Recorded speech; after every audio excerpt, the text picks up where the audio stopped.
बिस्मिल्लाहिर्रहमानिर्रहीम। अस्सलाम वालेकुम व्यूअर्स, मैं उम्मीद करती हूँ खैरियत के साथ होंगे। तरफ करीम के बाबरकत नाम से हम अपने channel innovative cooking and baking का आगाज़ करते हैं और आज हम अपने चैनल पर बना रहे हैं आलू गोश्त की मशहूर और मारूफ रेसिपी, जो कि बरसगीर पाक व हिंद में बहुत शौक़ से खाया जाता है और तकरीबन सब में, बच्चे हों बड़े हों बूढ़े हों, सब लोग को शौक़ से खाते हैं। तो हमने यहाँ पे मटन लिया है, तकरीबन 1.5 से 2 केजी है ये, और साथ में आलू ले लें। आलू आप अपने हिसाब से ले सकते हैं। मैं बहुत ज़्यादा आलू आपको रेकमेंड नहीं करूँगी क्योंकि उससे बहुत ज़्यादा शोरबा थिक सा हो जाता है। 2 से 3 हम टमाटर लेंगे और ये लहसुन अदरक है, उसी का मैं आपको दिखा रही थी। यहाँ पे मैंने सूखा धनिया के साथ उसको कूट के उसका पेस्ट बना लिया है। हल्दी जाएगी, लाल मिर्चें जाएंगी पिसी हुई भी और ग्राइंडेड भी, गरम मसाला जाएगा, काली मिर्चें जाएंगी, नमक जाएगा, ऑयल जाएगा। ऑयल की मिकदार अपने हिसाब से रख सकते हैं। और गार्निश के लिए यहाँ पे हमने सब्ज़ धनिया, हरी मिर्चें और अदरक हमने काट लिया है। ये हमारी ट्रेडिशनल रेसिपी है और बिल्कुल हम इसे ट्रेडिशनल अंदाज में ही पकाएंगे कि जैसे हमारे वाती यहाँ पे ये आलू शोरबा बनता है वैसे ही हम इसे बनाएंगे। तो ये हमने मटन लिया था और यहाँ पे हम इसको डिप कर लेंगे। डिप से थोड़ा सा ऊपर 1 इंच इस पर पानी रखें ऊपर, और ताकि ये, क्योंकि हम सिंपली इसमें इसको पका रहे हैं। अगर आपका बहुत अच्छा है मटन तो ये आपको एक एटलीस्ट 1 से 1.5 आवर लेगा इसको पकने में। अगर आप प्रेशर कुकर में पका रहे हैं तो इट्स 12 to 15 मिनट्स। तो एक साइड पे हम कटिंग कर रहे हैं टमाटर की। आप इसको फाइन भी चॉप कर सकते हैं और मोटा मोटा भी कर सकते हैं, इट्स अप टू यू। इसी तरह हम जो लहसुन अदरक है कुछ हम साबुत ऐड करेंगे और कुछ हम यहाँ पे कुटा हुआ ऐड करेंगे। कुछ हरी मिर्चों में कट लगा दें, कुछ को स्मॉल शेप में काट लें और कुछ को साबुत बीच में सेंटर में कट लगा दें। इसी तरह हम प्याज को हम 4 टुकड़ों में भी इसमें ऐड कर सकते हैं, क्योंकि हमने इसको सेपरेट मसाला नहीं बनाना होता, वो बॉइलिंग के टाइम हमारा बड़े अच्छे से नरम हो जाता है। एक तरफ हम आलू की कटिंग करेंगे। आलू को आपने क्यूब शेप में काटना है।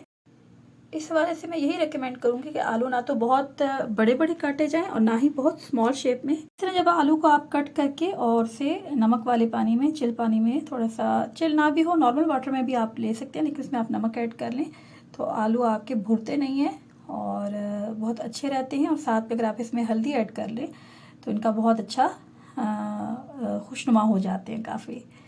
तो यूँ हम देखिए आपके सामने आलू की कटिंग कर रहे हैं। आप डिफरेंट शेप में काट सकते हैं, जिस तरह के आपके यहाँ साइज़ पसंद किया जाता है आप उसमें काट सकते हैं।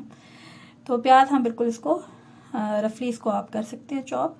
इसको बहुत स्मॉल शेप में भी काटने की ज़रूरत नहीं है क्योंकि ये बॉइलिंग में नरम हो जाएगा। तो जी यहाँ हमारी कटिंग कंप्लीट हो चुकी है। यहाँ पे हमने फोम को रिमूव कर लिया है। ये मैं हमेशा आपको बताती हूँ और इसको ज़रूर रिमूव करें। ये हीट से बचाता है और बादीपन यहाँ से निकल जाता है इससे। और मैं यहाँ पे आपको दही और गरम मसाला बताना भूल गई थी, वो अभी आपको दिखा रही हूँ ताकि एट द एंड भी आप उसको याद रखें। अब यहाँ पे हम ये ऐड कर रहे हैं, प्याज ऐड कर रहे हैं और हल्दी जाएगी। हल्दी अच्छी मिकदार में ऐड करें क्योंकि आलू भी जाएंगे।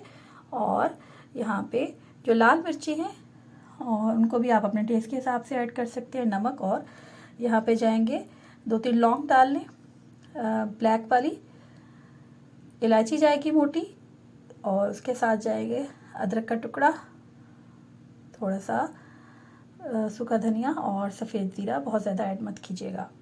तो ये देखिए जी, मैं यहाँ पे हल्दी इसमें ऐड कर रही हूँ और नमक भी हम इसमें ऐड करेंगे। तो यहाँ आप इसको जैसे ही आप इसे कट करें इसको रख दें, इनका कलर अच्छा रहेगा।